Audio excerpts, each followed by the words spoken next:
La Bible en un an, le 3 juillet, le deuxième livre des Rois, chapitre 23, verset 31, au chapitre 25, verset 30. Le livre des Psaumes, chapitre 1, verset 1 à 6. Le livre des Proverbes, chapitre 18, versets 1 et 2. Les Actes des Apôtres, chapitre 2, versets 1 à 41. Le deuxième livre des Rois, chapitre 23. Le pharaon Nécho l'emprisonna à Ribla, dans le pays d'Hamath, pour qu'il ne règne plus à Jérusalem. Et il imposa au pays un tribut de 3000 kilos d'argent et de 30 kilos d'or. Le pharaon Nécho établit Éliakim, le fils de Josias, roi à la place de son père Josias, et il changea son nom en Joachim. Quant à Joachaz, il le captura et il alla en Égypte où il mourut. Joachim donna l'argent et l'or nécessaires au pharaon, mais il taxa le pays pour fournir cet argent, réclamé par le pharaon. Il détermina la part de chacun et exigea du peuple du pays l'argent et l'or qu'il devait livrer au pharaon Nécho. Joachim avait 25 ans lorsqu'il devint roi et il régna 11 ans à Jérusalem. Sa mère s'appelait Zébilda et c'était la fille de Pédaja de Ruma. Il fit ce qui est mal aux yeux de l'Éternel, entièrement comme l'avaient fait ses ancêtres. Le deuxième livre des Rois, chapitre 24. À son époque, Nebuchadnezzar, le roi de Babylone, partit en campagne. Joachim lui fut asservi pendant 3 ans, mais il se révolta de nouveau contre lui. Alors l'Éternel envoya contre Joachim des troupes de Babyloniennes, des troupes de Syriens, des troupes de Moabites et des troupes d'Ammonites. L'Éternel les envoya contre Juda pour le détruire, conformément à la parole qu'il avait prononcée par l'intermédiaire de ses serviteurs les prophètes.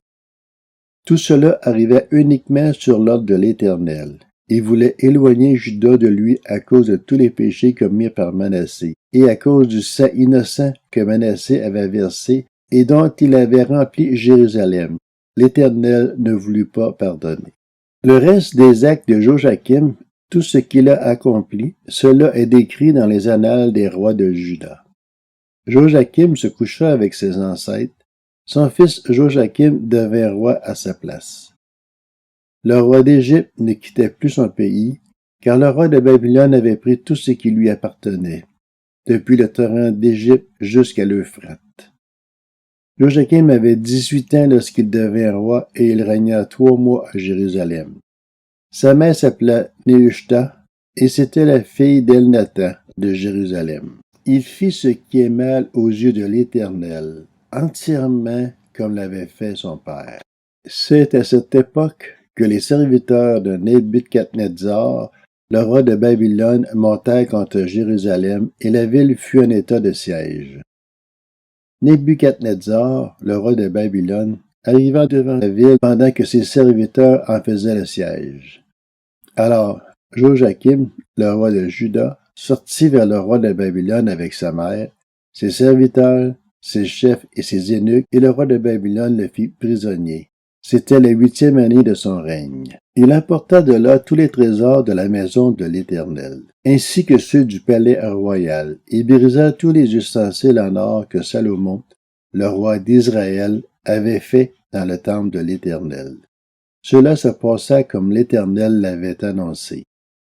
Il emmena en exil tout Jérusalem, tous les chefs et tous les hommes vaillants. Il y eut 10 000 exilés, avec tous les charpentiers et les serruriers. Il ne resta que les pauvres du pays. Il exila Joachim à Babylone et il emmena en exil de Jérusalem à Babylone la mère du roi, ses femmes, ses eunuques et les grands du pays. Tous les guerriers au nombre de 7000, ainsi que les charpentiers et les serruriers au nombre de 1000. Tous ceux qui étaient des hommes vaillants, aptes à la guerre. Le roi de Babylone les fit venir en exil à Babylone. Et il établit roi à la place de Joachim, son oncle Mattania, dont il changea le nom en Sédécias. Sédécias avait 21 ans lorsqu'il devint roi, et il régna 11 ans à Jérusalem. Sa mère s'appelait Amutal. et c'était la fille de Jérémie de Limna. Il fit ce qui est mal aux yeux de l'Éternel, entièrement comme l'avait fait Joachim. Cela arrivait à cause de la colère de l'Éternel contre Jérusalem et contre Juda. Il était si irrité qu'il voulait les rejeter loin de lui. Sédécias se révolta contre le roi de Babylone. Le deuxième livre des rois, chapitre 25. Alors, à la 9e année du règne de Sédécias, le 10e jour du 10e mois, Nebuchadnezzar, le roi de Babylone, vint avec toute son armée attaquer Jérusalem. Il installa son camp devant elle et construisit des retranchements tout autour d'elle. Le siège de la ville dura jusqu'à la 11e année du règne de Sédécias. Le 9e jour du 4e mois, la famine était si forte dans la ville qu'il n'y avait plus de pain pour la population du pays. Alors on fit une brèche dans les remparts de la ville, et tous les hommes de guerre s'enfuient de nuit en passant par la porte située entre les deux murailles, près du jardin du roi. Alors même que les Babyloniens encerclaient la ville, les fuyards prirent le chemin de la plaine. Cependant, l'armée babylonienne poursuivit le roi et le rattrapa dans les plaines de Jéricho. Toute son armée se dispersa loin de lui. Ils s'emparèrent du roi et le firent monter vers le roi de Babylone à Ribla. On prononça un jugement contre lui. Les fils de Sédécias furent égorgés en sa présence, puis on lui creva les yeux. On l'attacha avec des chaînes en bronze et on le conduisit à Babylone. Le 17e jour du 5e mois, c'était la 19e année du règne de Nebuchadnezzar sur Babylone. Nebuzaradan, le chef des gardes et le serviteur du roi de Babylone, pénétra dans Jérusalem. Il brûla la maison de l'Éternel, le palais royal et toutes les maisons de Jérusalem. Il livra aux flammes toutes les maisons d'une certaine importance. Toute l'armée babylonienne, qui accompagnait le chef des gardes, démolit les murailles formant l'enceinte de Jérusalem. Nebuzaradan, le chef des gardes, emmena en exil les membres du peuple qui étaient restés dans la ville, ceux qui s'étaient déjà rendus au roi de Babylone et tout le reste de la population. Toutefois, le chef des gardes laissa, comme vigneron et comme agriculteur, une partie des pauvres du pays. Les Babyloniens brisèrent les colonnes en bronze qui étaient dans la maison de l'Éternel, ainsi que les bases et la cuve en bronze qui s'y trouvaient. Et ils en apportèrent le bronze à Babylone. Ils prirent les cendriers, les pelles, les couteaux, les tasses et tous les ustensiles en bronze qu'on utilisait pour le culte.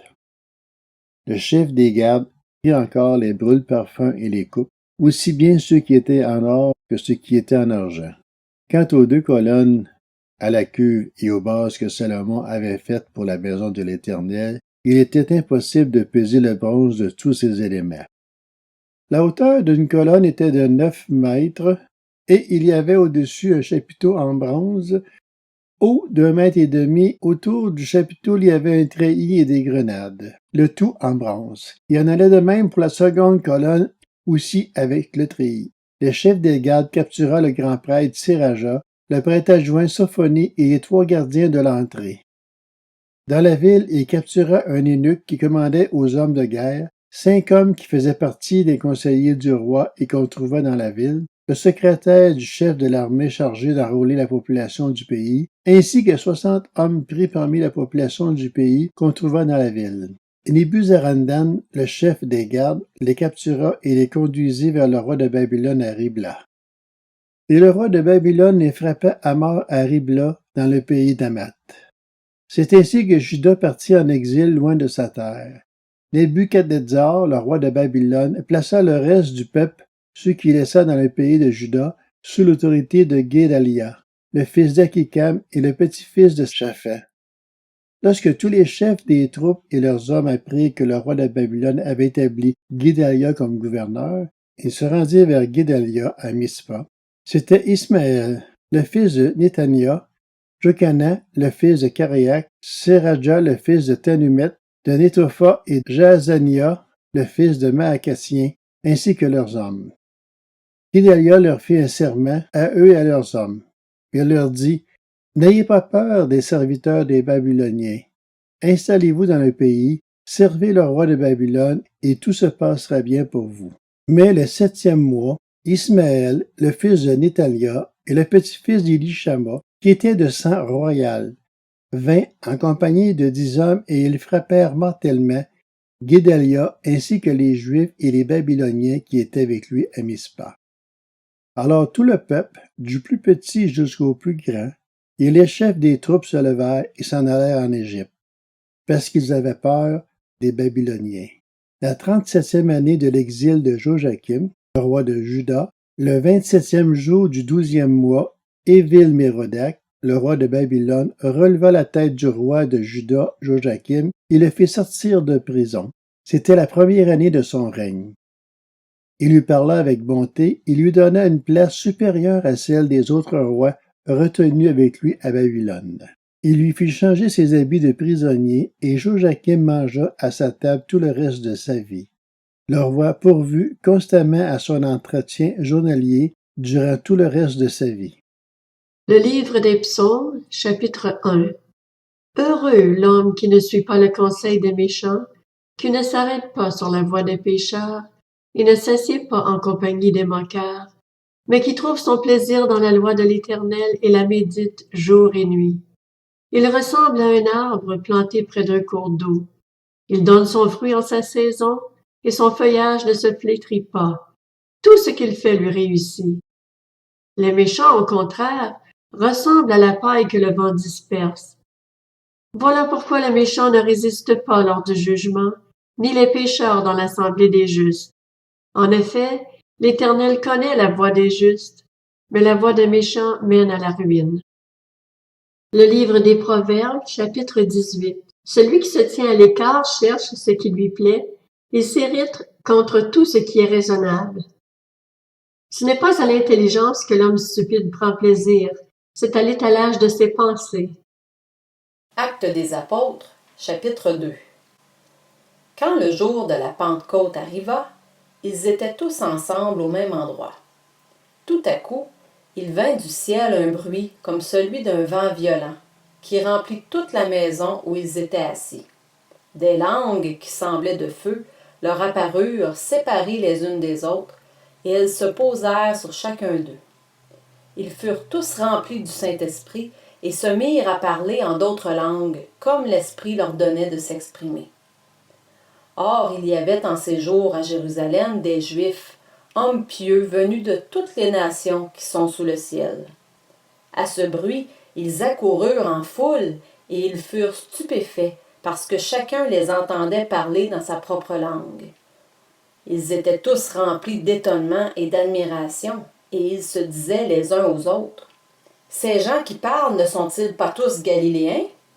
Comment se fait-il donc que nous les entendions chacun dans notre propre langue, notre langue maternelle? » Parthes, Mèdes, Élamites, habitants de la Mésopotamie, de la Judée, de la Cappadoce, du Pont, de l'Asie, de la Phrygie, de la Pamphylie, de l'Égypte, du territoire de la Libye voisine de Cyrène, et résidents venus de Rome, juifs de naissance ou par conversion, crétois et arabes, nous les entendons parler dans notre langue des merveilles de Dieu. Tous remplis d'étonnement et ne sachant que penser, ils se disaient les uns aux autres: « Qu'est-ce que cela veut dire? » Mais d'autres se moquaient et disaient: « Ils sont pleins de vin doux. » Alors Pierre, debout avec les 11 apôtres, s'exprima d'une voix forte en ces termes: « Hommes de Judée, et vous tous qui séjournez à Jérusalem, comprenez ce qui se passe et prêtez l'oreille à mes paroles. Ces gens ne sont pas ivres, comme vous le supposez, car il est 9 heures du matin. Mais maintenant se réalise ce qu'a dit le prophète Joël. Dans les derniers jours, dit Dieu, je déverserai de mon esprit sur tout être humain. Vos fils et vos filles prophétiseront. Vos jeunes gens auront des visions et vos vieillards auront des rêves. Oui, sur mes serviteurs et sur mes servantes, durant ces jours-là, je déverserai de mon esprit et ils prophétiseront. Je ferai des prodiges en haut dans le ciel et des signes miraculeux en bas sur la terre, du sang, du feu et une vapeur de fumée. Le soleil se changera en ténèbres et la lune en sang avant l'arrivée du jour du Seigneur, de ce jour grand et glorieux. Alors toute personne qui fera appel au nom du Seigneur sera sauvée. Israélites, écoutez ces paroles. Dieu vous a désigné Jésus de Nazareth en accomplissant par lui, au milieu de vous, des miracles, des prodiges et des signes, comme vous le savez vous-même. Cet homme vous a été livré suivant le projet défini et la prescience de Dieu. Vous l'avez arrêté, vous l'avez fait mourir sur une croix par l'intermédiaire d'hommes impies. Mais Dieu a brisé les liens de la mort. Il l'a ressuscité parce qu'il n'était pas possible qu'elle le retienne. En effet, David dit à propos de lui, « Je voyais constamment le Seigneur devant moi, parce qu'il est à ma droite afin que je ne sois pas ébranlé. C'est pourquoi mon cœur est dans la joie et ma langue dans l'allégresse. Même mon corps reposera avec espérance, car tu n'abandonneras pas mon âme au séjour des morts. Tu ne permettras pas que ton sein connaisse la décomposition. Tu m'as fait connaître les sentiers de la vie. Tu me rempliras de joie par ta présence. Mes frères, qu'il me soit permis de vous parler en toute franchise au sujet du patriarche David. Il est mort, il a été enseveli, et son tombeau existe encore aujourd'hui parmi nous. Or il était prophète, et il savait que Dieu lui avait juré par serment de faire surgir le Messie, un de ses descendants, pour le faire asseoir sur son trône. C'est donc la résurrection du Christ qu'il a prévue et annoncée, en disant qu'il ne serait pas abandonné au séjour des morts et que son corps ne connaîtrait pas la décomposition. C'est ce Jésus que Dieu a ressuscité. Nous en sommes tous témoins. Élevé à la droite de Dieu, il a reçu du Père le Saint-Esprit qui avait été promis, et il l'a déversé, comme vous le voyez et l'entendez maintenant. David, en effet, n'est pas monté au ciel, mais il dit lui-même, « Le Seigneur a dit à mon Seigneur, « Assieds-toi à ma droite, jusqu'à ce que j'aie fait de tes ennemis ton marchepied. » Que toute la communauté d'Israël sache donc avec certitude que Dieu a fait Seigneur et Messie ce Jésus que vous avez crucifié. Après avoir entendu ce discours, ils eurent le cœur vivement touché, et dirent à Pierre et aux autres apôtres, « Frères, que ferons-nous? » Pierre leur dit, « Changez d'attitude, et que chacun de vous soit baptisé au nom de Jésus-Christ pour le pardon de vos péchés, et vous recevrez le don du Saint-Esprit. En effet, la promesse est pour vous, pour vos enfants, et pour tous ceux qui sont au loin, en aussi grand nombre que le Seigneur notre Dieu les appellera. » Et par beaucoup d'autres paroles, il rendait témoignage et les encourageait en disant « Sauvez-vous de cette génération pervertie. » Ceux qui acceptèrent sa parole furent donc baptisés, et ce jour-là, le nombre des disciples augmenta d'environ 3000 personnes.